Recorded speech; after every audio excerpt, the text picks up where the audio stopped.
a little about how to listen to music.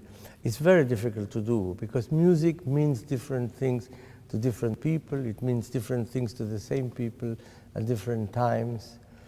But one thing is for sure. You can either use music to forget, or you can use music for your growth, enjoyment, interest, fascination.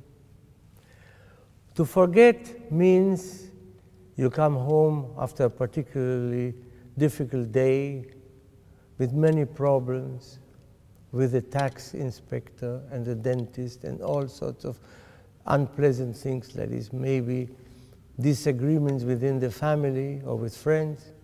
You come home exhausted and you put on a CD or you turn to Peral Digital and look on digital for something, and you get a piece of music that you find particularly lovely, and you forget about all your troubles. So music can be used to forget the world, and there's nothing wrong with that.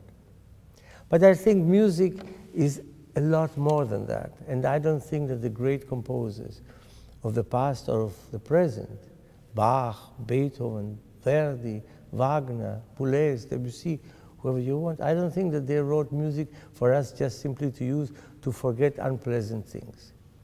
And therefore, the question is, what can music give us, and what do we have to do in order to get that? Music can give us many things. Music can give us enjoyment, a very important element.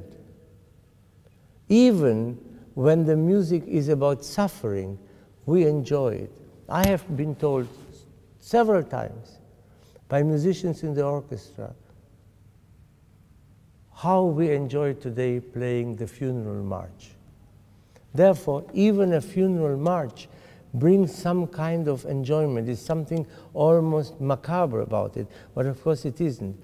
It is that music is everything at the same time. Music never laughs or smiles. Music never cries. It always smiles and cries at the same time. And music allows us to emotionally experience things which we are unable to do without this fantastic word, music, through sound. And therefore, it is, I think, very important when one listens to music to be completely focused on it. You should never think, oh, I have to turn my mobile phone in order to hear the music. You should think, when the music is finished, I must remember to turn it on. It must be that automatic. And then you are completely in the thing. And when you listen to the music, take a few seconds of silence before you start listening. And then when the music starts, you hang on to the first note that you hear, and you don't go away thinking of other things, about your mother, your girlfriend, the shopping list, and the washing up and all that. You hang on to the first note, and you fly with the music until the last note. And the amount of pleasure that you will get out of that is absolutely unique. There's nothing else in the world, nothing else in life that will give you this kind of enjoyment, provided you give yourself to it. You don't have to be an expert in Baroque music or in the 19th century music or in the contemporary music. But you have to have the will to attach yourself to the music with your ears, and then you will fly with it. And of course, you will listen in different ways to symphonic music, to opera, to piano music, to chamber music.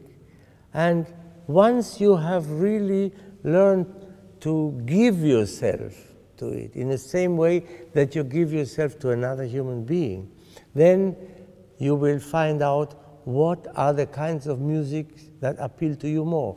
Like you find different people who appeal to you more for conversation or for whatever reason it may be.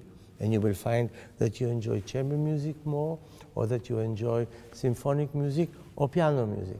And it doesn't matter, but in all these cases, you really do, believe me, you really do need complete and total concentration, which is nothing more than giving of yourself. And the more you give, the more you will get back.